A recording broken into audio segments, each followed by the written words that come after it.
Vamos abrir a palavra de Deus em Mateus capítulo 27. Eu vou ler os versos de 15 a 24. Mateus 27, de 15 a 24, é a palavra de Deus para nós nesta hora. Ora, por ocasião da festa, costumava o governador soltar para o povo um dos presos, conforme eles quisessem. Naquela ocasião tinham eles um preso muito conhecido chamado Barrabás. Estando, pois, o povo reunido, perguntou-lhes Pilatos: a quem quereis que eu vos solte? A Barrabás ou a Jesus chamado Cristo? Porque ele bem sabia que por inveja eles tinham entregado Jesus. E estando ele no tribunal, Pilatos, sua mulher mandou dizer-lhe: não te envolvas com esse justo, porque hoje em sonho sofri muito por causa dele. Mas os principais sacerdotes e os anciãos persuadiram o povo a que pedisse Barrabás e fizesse morrer Jesus. De novo perguntou-lhes o governador: qual dos dois quereis que eu vos solte? Responderam eles: Barrabás. Replicou-lhes Pilatos: que farei então de Jesus chamado Cristo? E a multidão respondeu: seja crucificado. Que mal fez ele? Perguntou Pilatos. Porém cada vez mais clamavam, dizendo: seja crucificado. Vendo Pilatos que nada conseguia, antes pelo contrário aumentava o tumulto, mandando vir água, lavou as mãos perante o povo, dizendo: estou inocente do sangue desse justo. Fique o caso convosco. Amém. Meus irmãos, este foi o julgamento de Jesus. Na verdade, o julgamento mais corrupto da história da humanidade. Eu estive lendo, não tenho aqui tanto tempo, mas foi tudo o contrário que deveria ser. Para começar, não podia ter sido a madrugada que foi, na madrugada de quinta para sexta, depois das 11 da noite de quinta, ele foi preso no Getsemane. Não deveria ter sido naquela madrugada. Deveria ter sido com muito mais testemunhas, porque as testemunhas que tinham não eram convincentes, não haviam provas reais contra Jesus, mas eles já tinham decidido matá-los, porque na verdade estavam no plano eterno do nosso Pai, não é isso? Essa é a história. Jesus lá diante de Pilatos, e Pilatos percebia que Jesus era inocente. Ele não queria crucificá-lo. E aí, como naquela ocasião, por ocasião da Páscoa, ele sempre soltava um preso, era um brinde, era um presente ao povo judeu. E ele perguntou assim: quem vocês querem que eu solte? Aquele preso Barrabás ou esse Jesus chamado Cristo? E o povo respondia: dá-nos Barrabás e crucifica Jesus. Dá-nos Barrabás e crucifica Jesus. Pilatos tentou outra vez, mas o que mal ele fez? Eles não responderam nada. Crucifica-o, crucifica-o. Mandaram chamar Barrabás, libertaram Barrabás e mataram Jesus na cruz. Essa é a história. Minha gente, essa história apresenta três personagens com os quais a raça humana toda se identifica. Ou com um, ou com outro, ou com o outro. Na verdade, essa história tem quatro personagens, só que o quarto é Jesus. E nenhum de nós conseguiria ser comparado com ele, Nenhum de nós poderia se identificar com o personagem Jesus, Filho amado de Deus, o próprio Deus. Três personagens. E eu queria pensar sobre cada um deles agora com você. Barrabás, a multidão e Pilatos. Vou repetir. Todos nós nos identificamos com um deles. Aqui está a raça humana, num dos três. O primeiro é Barrabás. Quem era Barrabás? Lá no livro de Marcos, no capítulo 15, verso 7, diz que Marcos era salteador, bandido e matador. Revolucionário, rebelde. Era um bandido. Esse era Barrabás, um bandido revolucionário. Mas Jesus tomou o lugar dele na cruz. Talvez vocês não saibam, Barrabás estava preso numa fortaleza chamada a fortaleza de Antônia. Eu tive o privilégio de conhecer essa fortaleza pessoalmente, olhando para ela, não pudemos entrar lá, uma fortaleza, uma coisa alta, enorme. Pilatos estava preso ali, Barrabás estava preso ali. E a fortaleza de Antônia ficava uns 500, 700 metros de distância de onde Jesus estava sendo julgado. Portanto, naquele momento, enquanto o povo gritava Barrabás, Barrabás, e no final crucificam, Barrabás estava ouvindo.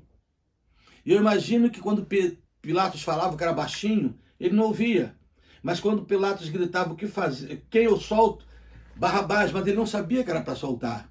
Porque a próxima frase que ele ouvia era crucifica-o, crucifica-o. Portanto, ele devia estar numa agonia enorme, esperando o momento da sua crucificação. Mas os soldados vêm entrando pelo corredor da fortaleza de Antônia, chega perto de Barrabás, abre a porta e diz: você está livre. Você está livre porque alguém vai morrer em seu lugar. Jesus tomou o lugar na sentença de morte de Barrabás, que inclusive já estava condenado. Já estava condenado. Minha gente, alguns de nós estamos realmente nessa primeira parte da história. Por exemplo, eu me identifico com Barrabás. Por quê? Porque Jesus tomou o meu lugar na cruz. Eu estava preso pelo pecado, acorrentado pelas minhas rebeldias, pelas minhas iniquidades, e ele tomou o meu lugar. O mais interessante dessa história é que Barrabás não precisou fazer nada para ser liberto. Ele simplesmente aceitou que Jesus tomasse o seu lugar. É claro que se ele dissesse não, não quero não, ele ficaria ali dentro da cadeia. Talvez Jesus fosse morto, como seria mesmo, o povo tinha escolhido. E Barrabás, morto também numa outra ocasião, julgado já tinha sido, mas ele não fez isso. Ele simplesmente aceitou. Sabe, é por isso que eu me identifico com Barrabás aqui, talvez muitos dos irmãos que estão me ouvindo, irmãs, pessoas que estão me ouvindo, porque eu fui salvo e liberto do meu pecado. Nós fomos salvos e libertos do pecado, sabe por quê? Porque já estávamos condenados à morte. Já éramos perdidos por natureza, nascemos e crescemos perdidos por causa do nosso pecado, e o salário do pecado é a morte. Iríamos para a perdição eterna. Mas Jesus tomou o meu lugar. E eu não precisei fazer nada, ele simplesmente se ofereceu. Isso, na linguagem do apóstolo Paulo e de toda a Bíblia, chama-se graça, um favor que eu não mereço. Você acha que Barrabás merecia alguma coisa, um bandido daquele? Ele simplesmente aceitou. Se você me perguntar o que foi feito da vida dele depois, Dr. Charles Swindoll, em um dos seus livros, diz que é possível que ele tenha ficado ali para ver, curiosamente, quem tinha morrido, quem iria morrer no seu lugar. Mas a gente não sabe se ele se converteu. O que a gente sabe é que Barrabás saiu dali liberto. O que eu sei é que eu estou liberto dos meus pecados, sem precisar fazer nada. Barrabás não merecia, como nós. Mas Jesus entrou no lugar dele. Jesus entrou no meu lugar. Você está entendendo? Porque a Páscoa precisa ser vivida com uma gratidão tremenda na alma. Porque nós estamos encarcerados pelo pecado, enjaulados pelas nossas iniquidades, pela desobediência, pela mentira, pela prostituição, pela avareza. Mas ele veio e livremente tomou o meu lugar. As cadeias do pecado se abriram, da morte, e mesmo sem merecer, numa iniciativa dele e não minha, ele me salvou e quer salvar a cada um de nós.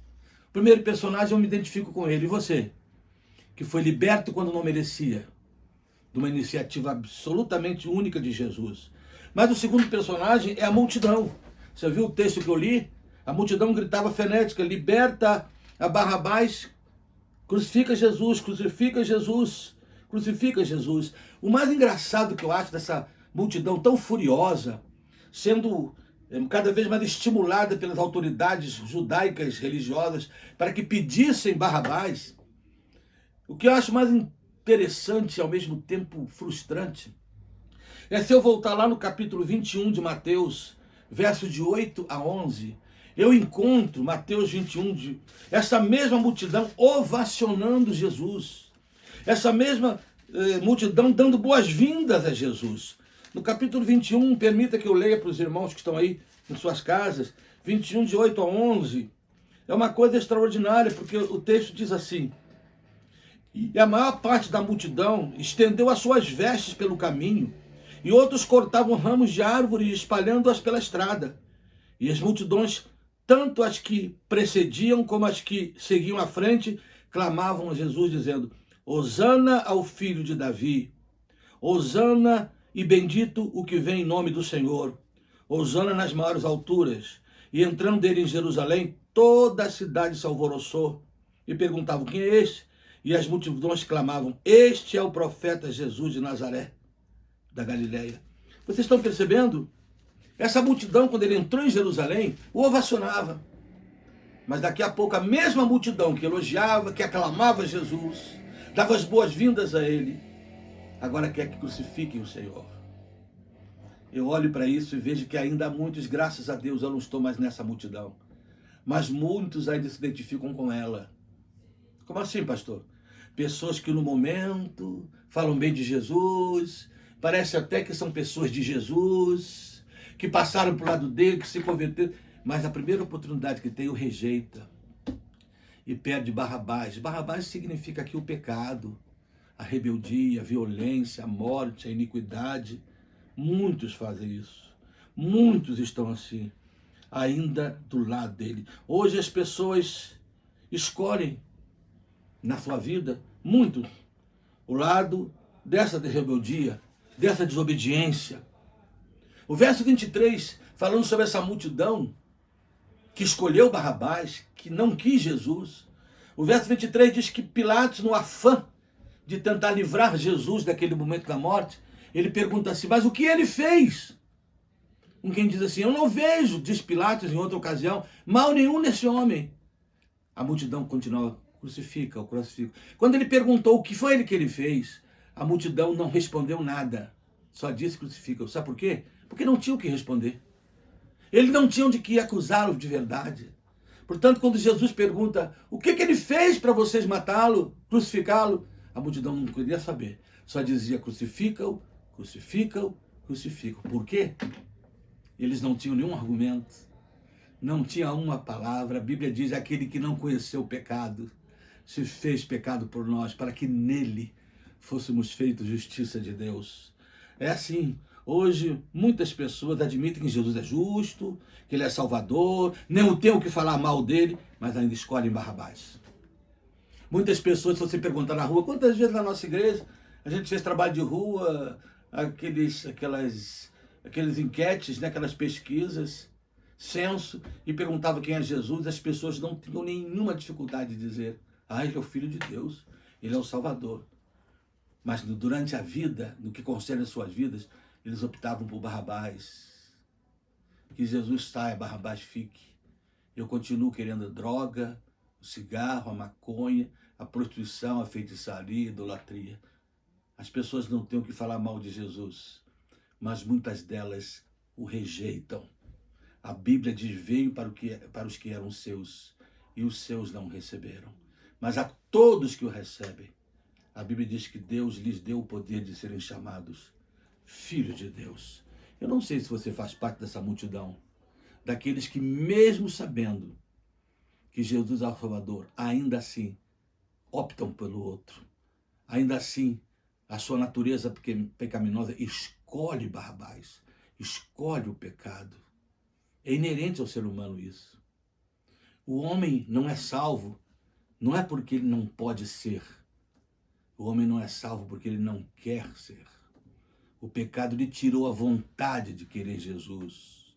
A rebeldia, a ganância, a violência não quer Jesus. Por isso, grande parte, uma grande multidão escolhe Barrabás. Mas hoje, você pode mudar de multidão se você está nela. Se você olha e vê que Jesus é o Salvador, Jesus me amou, morreu numa cruz por mim, é o Filho de Deus, mas eu ainda continuo bebendo. Eu ainda continuo na prostituição. Então você pode dizer hoje: Senhor, me perdoa. Eu estou saindo dessa multidão. Estou indo para aquela que diz Hosana ao que vem em nome do Senhor. Estou indo para aquele momento onde as pessoas creem. Eu estou indo para o lado dele, para ter a minha vida eterna e a minha paz. E aí, meus irmãos, vem o terceiro grupo que faz parte dessa história, que muitos se identificam também. O terceiro personagem, melhor dizendo, Pilatos. Pilatos foi esse personagem. Como disse, ele não queria que Jesus fosse crucificado. Tentou algumas vezes, falou para Jesus, você não vai se defender? A mulher dele chegou, mandou uma notícia para ele, olha, cuidado, eu tive um sonho com esse homem e a gente sofria muito por causa dele, não se meta na história dele. Não o acuse, não o condene. Somado a essa palavra da esposa de Pilatos, ainda estava ele mesmo ao conversar com Jesus, não ter percebido nada para condená-lo. Ele sabia que Jesus era inocente. A esposa dele o aconselhou a não se envolver, mas ele lavou as mãos, diz o verso 24. Ele não se envolveu. Ele lavou as mãos. Lavar as mãos aqui significa o seguinte, o que Pilatos fez, mandou vir aquela vasilha com água, botou a mão, pediu uma toalha e secou. É o seguinte, eu não me meto nisso, eu não me comprometo com essa história. Eu não quero um compromisso com isso aí. Sim, Pilatos não queria se envolver, não queria ficar mal, nem com Roma, nem com os judeus.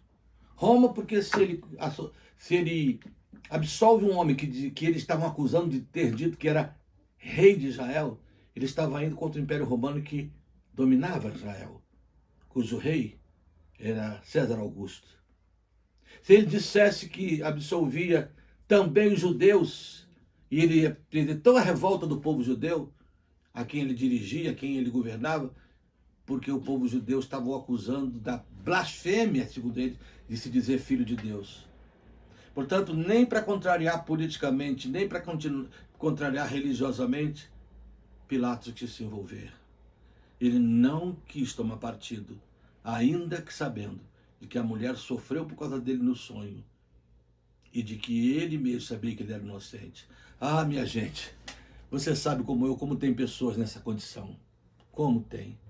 Como tem pessoas que gostariam de ficar do lado de Jesus, que gostariam de se comprometer com o Evangelho, mas não querem, porque não querem ficar mal com seus amigos. Algumas pessoas não querem ficar mal com suas famílias.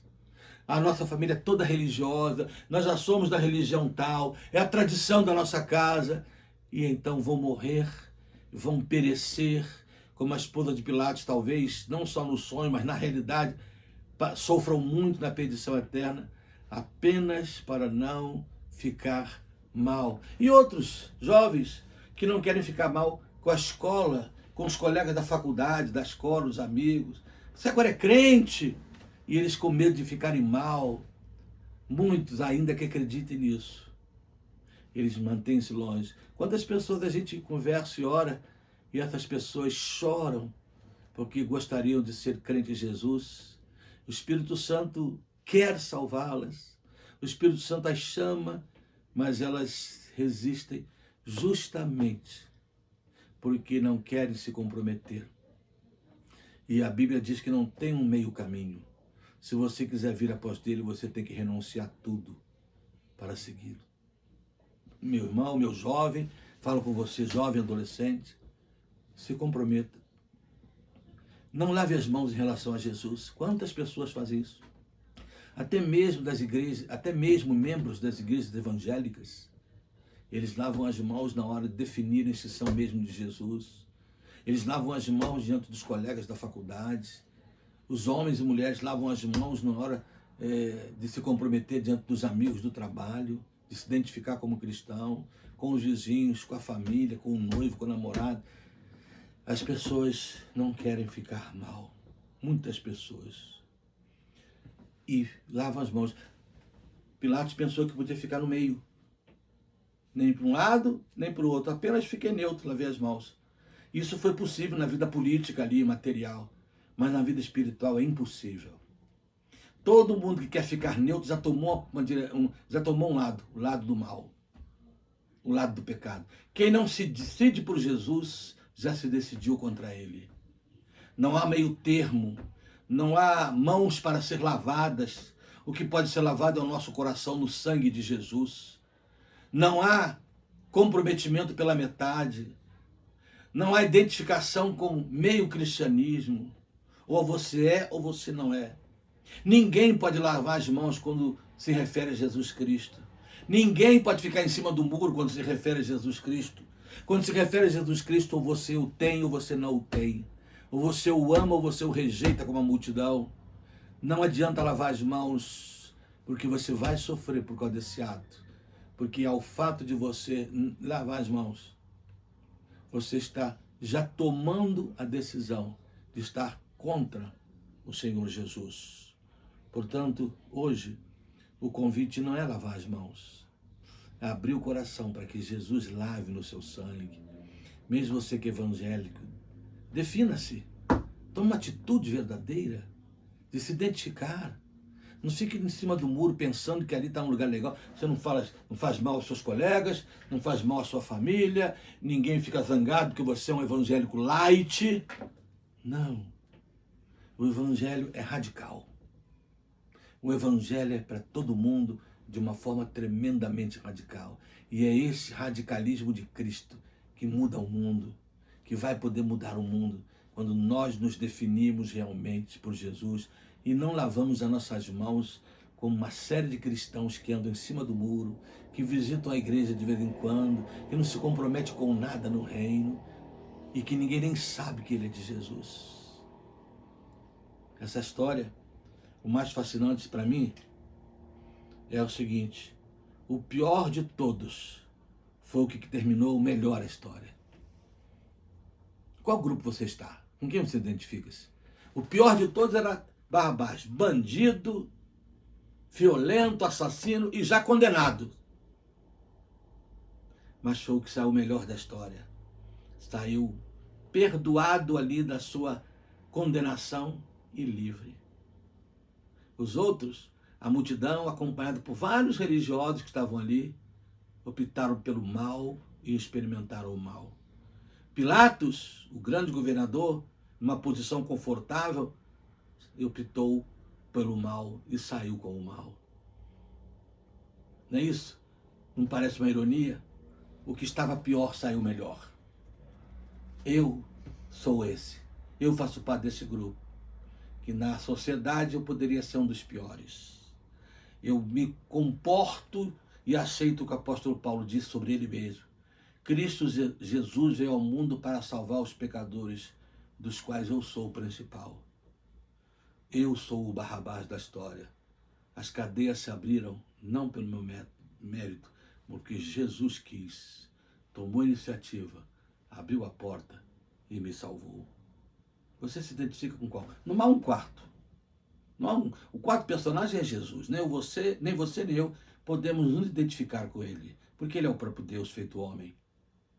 Mas você se identifica com Barrabás, aquele que recebeu a liberdade, porque Jesus tomou o seu lugar.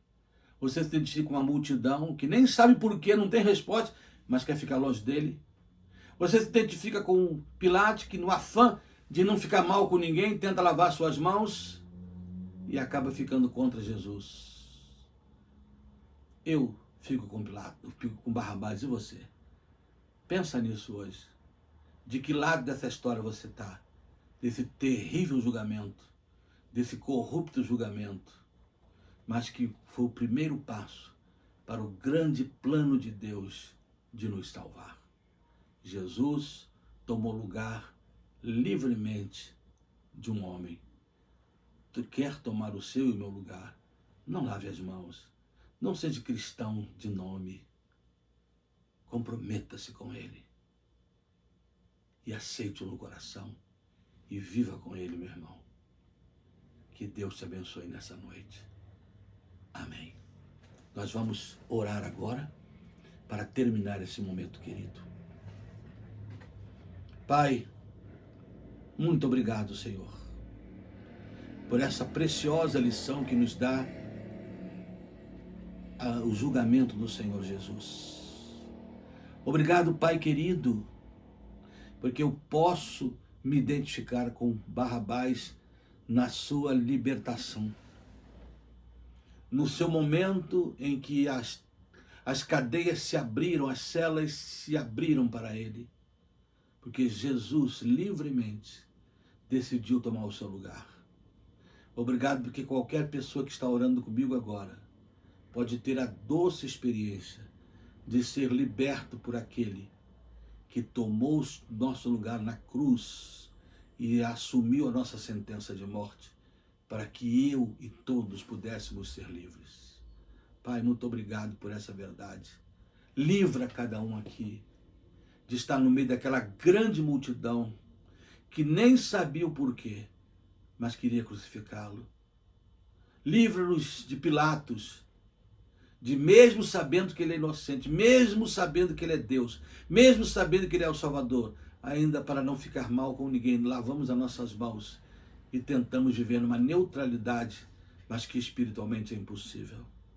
Ajuda-nos a nos consagrar, nós os crentes hoje, a nos identificarmos verdadeiramente com Jesus. Não precisamos lavar as mãos como Pilatos, porque Jesus já nos lavou no seu sangue. Nossas mãos não estão lavadas na impureza da água de Pilatos, do descomprometimento. As nossas mãos estão lavadas no sangue de Jesus para servir a Jesus. Toque em corações hoje e fale a cada um, porque nós oramos em nome de Jesus. Amém. Um beijo para todos. Ficou na paz.